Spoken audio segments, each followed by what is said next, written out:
Good evening, everyone, and welcome to this daily briefing from the UN climate negotiations in Madrid. My name is Stian Fjellal, and I'm present at the Nordic Climate Action Festival in Stockholm at the Norsen House. And I will wish the audience in Madrid at the Nordic Pavilion in Madrid welcome as well. And our viewers on the internet, welcome to you. Before I set over to Madrid, I will just tell the audience here in Stockholm that we will open up for questions at the end. So please prepare some questions. But for now, I will turn over to my colleague in Madrid, André. And it works so much better when we have the sound on. Thank you, Stian. And with me here in Madrid, I have Dr. Koko Warner from the UNFCCC and also a member of the Intergovernmental Panel on Climate Change. Welcome to you, Dr. Warner. Oops, no. There we go. Now Thanks. Koko is on as well. Thanks, Andre. Hi to everyone here in Madrid, and hello everybody in Stockholm and other places in the world. It's a real pleasure to be with you. Thank you. I need to say about Dr. Warner that she is also the head of the Environmental Migration, Social Vulnerability and Adaptation section at the UNU EHS. And she's also the lead author of IPCC's fifth assessment report and the working group there, number 2, I think it was, on adaptation. First, before we come to the report, I would like to ask you a little bit about what is going on in the negotiation room at the moment, Dr. Warner. Please enlighten us. Yeah. And just a tiny addition. I used to work at United Nations University, and now my career has progressed. And since just maybe 2 or 3 years, I work at the UN Climate Secretariat. So your question about what's going on here in Madrid is even that much more pertinent. Thank you. Thanks so much. So as many of you here in Madrid know, we're in the first week of 2 weeks of the climate negotiations. And negotiators are just 100 meters from here working very, very hard. Right now in our cycle, there's a kind of production cycle. And so right now, there are a lot of technical questions being ironed out. Draft decision texts are being produced, and countries are working very, very hard to come together on a whole range of questions. Here in Madrid, for those of you who were at our climate conference last year in Katowice, Poland, there are a couple of issues that need to really be hammered out here. One of those is that governments need to decide about the rules for mitigation. For those of you familiar with the Paris Agreement, that's there Article 6. There it is. my copy, I wrote my name on it so I don't lose it. So it's a tough and very detailed conversation. How will countries come together, mitigate greenhouse gas emissions? What are the opportunities? Where are their trade-offs and things like that? There are a couple of other issues on the table here. Many issues, actually. I'll name one. Countries around the world, people especially around the world, are experiencing adverse impacts of climate change. And here, delegates are talking about, okay, what have we experienced so far? What are the risks? What do we need to do to get prepared? And that ranges from preempting risks and planning for them, and also putting contingency arrangements into place so that everybody will be resilient in the future. And those, of course, that's not an easy work. So everybody's really working late into the night. And you are, as I said earlier on, also one of the lead authors of IPCC's fifth assessment report. Please tell us or enlighten us as to the importance of this special report and also why it was required. So many of you know this, but science plays a really important role in climate policy. The Intergovernmental Panel on Climate Change has been asked to assess all of the scientific literature relevant to climate impacts and society and all of these things changing in our world. And so, as you said, I had the chance to volunteer as a lead author in the 5th assessment report, which contributed to helping countries create the Paris Agreement. And after the 5th assessment, there's a new cycle, and that's the 6th assessment. So that's where we are right now. As part of that, countries asked in the Paris Agreement and at COP21 in Paris for some special information. They wanted to know, what's the difference between 1.5 degrees Celsius and 2 degrees Celsius? And so last fall, there was a special report done by the IPCC to try and understand, does it really matter what's half a degree? And it turns out it matters a lot. There were 2 additional special reports that are literally just rooms away being discussed here in Madrid. One was a special report on land and climate, and I think we'll talk a little bit more about that. And the other is a special report on oceans and cryosphere. Why is it so urgent that we look at what you just mentioned, land use? Because we're here in this policy setting, I'm going to talk about what countries really care about. Countries care about a better life, or at least a very good life, for the people who live in their countries. That means clean water and food. It means an economic chance and economic development. It means thriving ecosystems that are the basis for all life. And what these special reports of the IPCC are showing from the scientific literature is that land and oceans play a crucial role in keeping this planet hospitable for people. And some of the ways that we're using land right now to produce food, our forests take carbon out of the atmosphere, the way we manage our soils, are a tremendous help in helping us fight climate change. But if we don't manage them well, then we have a lot to lose. And that is both important for us as people living out, doing our day-to-day lives, as well as for here in policy. So there's a lot to talk about land management, food production, forest management, etc. So it's actually about a lot. It has to do with what we actually put on our table. As well, absolutely. And in the report, you as I have understood it, you also made some suggestions as to how we need to change our diet. Could you tell us a little bit more about that? Yes, sure. So when you are a lead author, volunteer, you read hundreds and hundreds of peer review articles, and then you try and bring them together in a report. And so we read, I don't know how many, it's thousands, but let's talk about food. We did an assessment of 350, 400 to 500 articles looking at climate change, food, and land.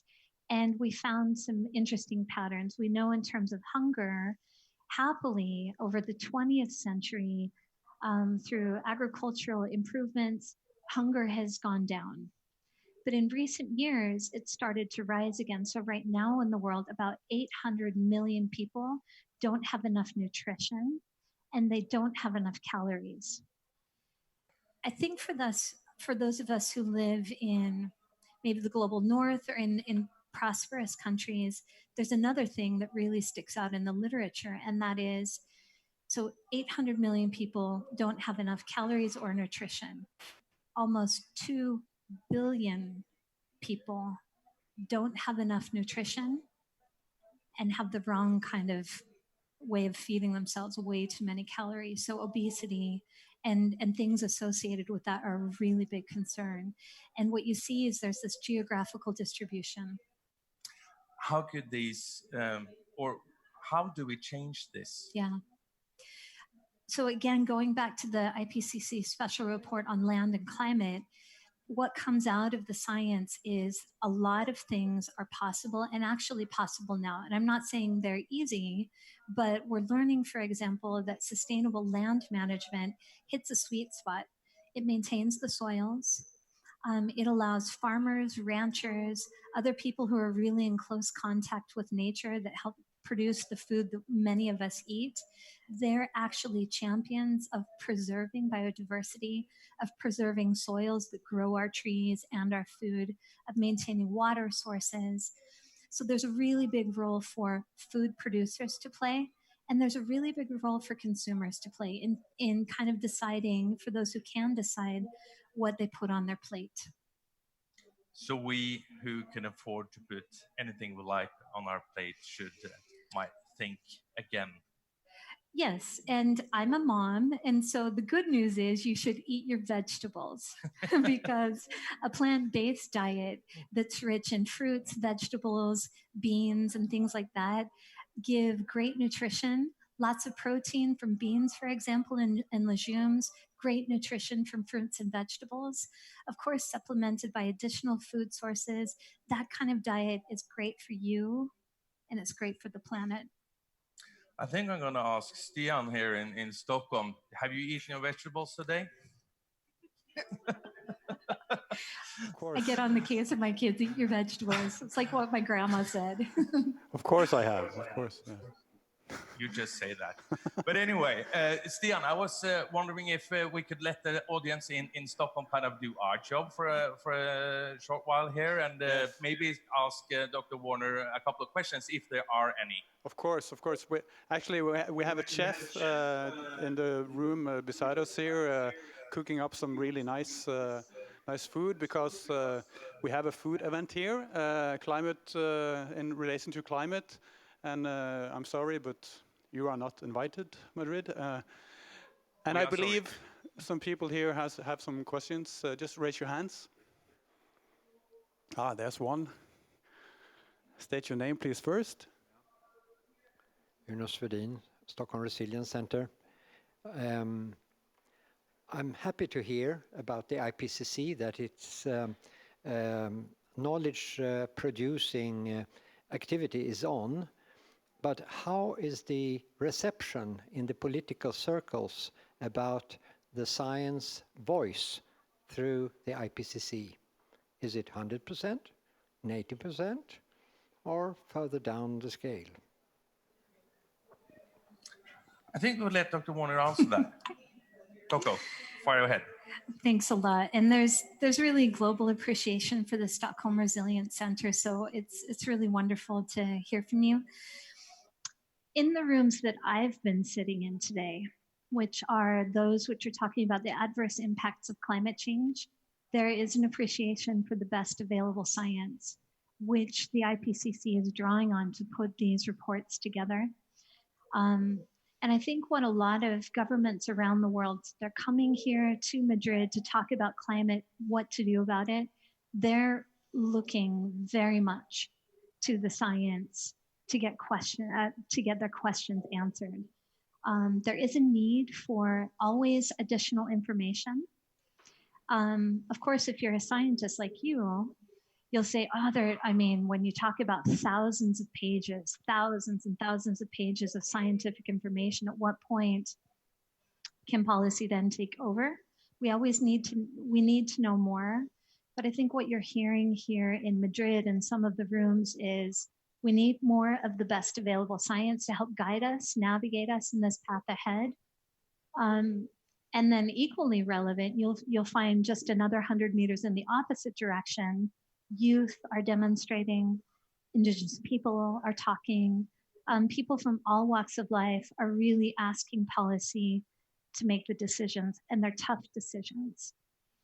We hear the youth say we have enough knowledge, now we need action. Do you agree with them? We always need more. I think a humble curiosity about how our world works and what kind of solutions we might have are always an essential part of the mix, and we do need action. And I think that's, I'm just speaking as a person, but that's what keeps me up at night, because I have a day job here and I have a night job additionally from my kids and dinner and all of that. But you read the literature and it's really grave. We need bold, courageous action. I can see the audience in Stockholm are listening in keenly. Is there any more questions from Stockholm before we move on to the audience here in Madrid? Yes, of course there are. There's a handsome gentleman here. State your name, please. Thank you. My name is Emil, and I have a follow-up question to what you talked about, I think both relating to the land usage and also about vegetables and eat your vegetables. I'll ask like two questions, which is always dangerous, but the first part is there like a general consensus that from the people that are present that is the way forward to eat more vegetables, and like relating to that or parallel to that, is there also a consensus that is that equal to less meat and dairy production, or is that, how is that discussion around that topic? Thank you. Dr. Warner, go Okay, ahead. in your hands. As I was coming out of the metro this morning on the way to, I think we're at day 4 here in Madrid, there were volunteers with big signs, go vegan, and handing out flyers. And then my colleague and I had a conversation in which she said, well, how has all of this affected your behavior? And how has this affected your behavior? I would say diet attracts a lot of attention in our discussions. And there are a lot of different views. I was just over at the IPCC pavilion, and a gentleman from the Global South said, basically, it's really easy for you to talk about dietary choices. Where I'm from, he said, we barely have access to markets. And I think that's one of the tricky things. There are a lot of opportunities, particularly for people who live in places with a lot of choice, let's say. And I think that's the tricky thing in a global policy-making setting like this, to come together on such a nuanced type of conversation. So for some, there's a consensus on diet. For others, though, but actually I wouldn't say consensus, it depends on who you are. On your question about less meat and dairy, one of the characteristics of that conversation is transition. What if consumers do change their diets? How to do that transition in there are really practical concerns. We have ranchers, farmers here milling around amongst us, and they want to know, okay, how do we do this together with policy? Because they have livelihoods, they're food producers, they're being asked to do a lot in terms of preserving biodiversity, pollinators, et cetera. So there, again, I can't answer your question about consensus, but the really question is how to do the transition. If consumers wish for a different composition of food on their plates, what if it is less meat and dairy? How do they transition so that there's sufficient nutrition, that people have choices? It's a great question. I couldn't answer it fully. Let's go to the audience here in Madrid. Is there any questions? Anyone curious? Anyone bold enough? Here we have a gentleman down there. Thank you. I would like to know if you could just please present yourself as well. My name is Dr. Wilbur Otichilo. I come from Kenya. I'm a governor of one of the states in Kenya. I am here as one of the Kenyan delegation. I would like to know what has been the status of the countries, each of the countries we committed to limit greenhouse emissions through NDCs. To date, what is the status? Are we moving forward or are we going backwards? That is a key question. Next year, many countries always have the opportunity to increase their ambition. For those of you who might not be familiar with nationally determined contributions, one of the ideas in the Paris Agreement is every country has its own situation. And so the idea of countries defining their own contributions to the great goal of reducing and kind of keeping climate change well below 2 degrees is this idea that every country contributes, brings to the table that which they have. An assessment of NDCs up until now indicates that we're headed towards a 3-degree world. And it becomes interesting if you start looking at literature assessment that the IPCC is doing. If you look at 3 degrees, it's risky. But it doesn't have to be that way. From now until our next conference of the parties, many countries have the opportunity to come forward with new ambitions, with new nationally determined contributions, and bringing it back to land. With all of this additional information and the conversations here, one positive thing could be that countries come and say, hey, we have a lot of things we want to do with our land sector, forestry, agriculture. There's a lot of contribution to be made there. Okay, I hope the noise we are hearing in the background is not disturbing the audience in Stockholm, but we have a last question from a gentleman down here. I don't think we have sound.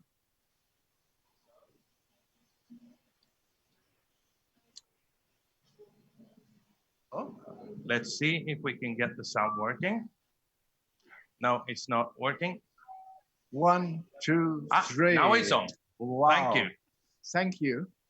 You see, I'm Heiner Benking from Berlin with the Council of Global Issues in Toronto and very close to the UN since the mid-70s. My concern presently is blind spots. The levers and deep drivers, I mean the leverage points, not the tipping points everybody is talking here about. How do we communicate them? And there is much work done around peace and justice. I mean, meta goals 16 and 17 to go to the means and how the goals connect. So my question is, how can we embody that? How can we make it to concrete maps and models? And that's my drive with the White House Conference and the German Chancellery since 1990. So how is it possible that we can communicate it? Because otherwise, there is a standardization in one field and health is forgotten, or agriculture, or ocean, or whatever is forgotten. How can we bring this together? Are you aware of this T personality concept of bringing standardization and harmonization together? That was my question. Wonderful. If you could do all that with a short answer, I'm not sure it's possible, but try. No, I obviously have everything to learn from you, and I'm looking forward to hearing more. But about this question of the future, here in the climate talks, we do think about the future. We talk about mid-century, we talk about climate modeling, we think about where our ice cap's going to be at the end of the 21st century, and we forget, kind of, or maybe we're just so focused on that one aspect, that population is changing, technology is racing, rushing forward, human health is evolving and changing all of the time, biodiversity is changing. For a truly resilient future, the hard thing and the most important thing is for us to kind of free our minds and think about what does a resilient future need to look like and chart the path. And I say that as if that is an easy thing, but sitting here with you and walking over to the negotiation rooms, one of the tough things is, of course, we have challenges today and they're really important. If we can see it, if we can think about the possibilities, we can chart a path forward. Thank you, Dr. Warner. We have to go back to Stockholm now because there is another event starting there. The word is yours. The floor is yours, Stian. Thank you, André. And I'm sorry to rub it in, but food smells really good. So, yeah. We're looking forward to the next event. It's food is the new climate action, but how? That's the question. So, welcome to all of you. We start in a couple of minutes, I think. Yeah. Thank you to the viewers on the internet. I forgot, but yeah, and all of you.